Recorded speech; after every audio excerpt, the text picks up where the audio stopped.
Hi friends, ഇന്ന് വറുത്തരച്ച chicken കറിയാണ് നമ്മൾ ഉണ്ടാക്കുന്നത്.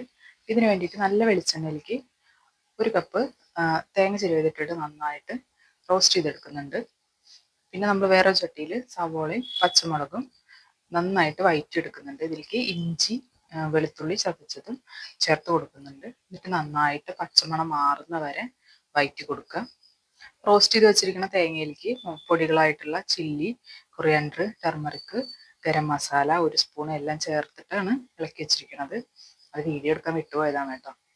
ഈ മസാല നന്നായിട്ട് ഇളക്കി പച്ചമണം മാറുന്നവരെ ഇളക്കിയതിന് ശേഷം അതിലേക്ക് നമ്മൾ 1 തക്കാളി അരിഞ്ഞത് ചേർത്ത് കൊടുക്കുന്നുണ്ട്. ഈ തക്കാളി നന്നായിട്ട് സവാളയുടെ കൂടെ വെന്ത് ഉടഞ്ഞു വരുന്നവരെ നമ്മൾ ഇളക്കണം. മീഡിയം ഫ്ലെയിമിൽ ഇട്ടിട്ട് നന്നായിട്ട് ഇളക്കി യോജിപ്പിക്കാം. ഈ സമയം കൊണ്ട് നമുക്ക് തയ്യാറാക്കി വെച്ചിരിക്കുന്ന തേങ്ങയുടെ മിക്സ് നന്നായിട്ട് നല്ല പേസ്റ്റ് രൂപത്തിൽ അരച്ചെടുക്കാം. ഇപ്പോഴേ സവാളയും തക്കാളിയും നന്നായിട്ട് വെന്തുടഞ്ഞ് വന്നിട്ടുണ്ട്. ഇതിലേക്ക് നമ്മൾ നേരത്തെ തന്നെ മാരിനേറ്റ് ചെയ്ത് വെച്ചിരിക്കുന്ന ചിക്കൻ കുറച്ച് മുളക് പൊടി, ഉപ്പും മഞ്ഞൾപ്പൊടിയും ചേർത്തിട്ട് മാരിനേറ്റ് ചെയ്ത് വെച്ചതാണ്. ഈ ചിക്കൻ ചേർത്ത് കൊടുക്കുകയാണ്.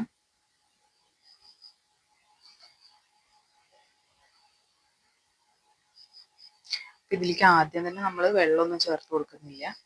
ഒരു തുള്ളി ആ ചിക്കൻ്റെ വെള്ളം തന്നെയാണത്, അത് മാത്രമേ ചേർക്കുന്നുള്ളൂ. വേറെ വെള്ളമൊന്നും ചേർക്കുന്നില്ല. ചിക്കനിൽ തന്നെ വെള്ളം ഉണ്ടാവും. എന്നിട്ട് മീഡിയം ഫ്ലെയിമിലിട്ടിട്ട് നന്നായി അടച്ചു വെക്കുകയാണ്. ഇനി ഒരു 5 മിനിറ്റ് അങ്ങനെ ഇരുന്ന് വേവട്ടെ.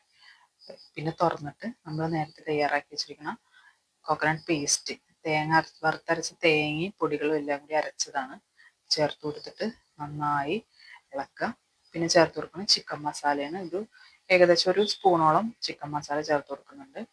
പിന്നെ ഈ സമയത്ത് നമുക്ക് ഉപ്പൊക്കെ നോക്കാവുന്നതാണ്.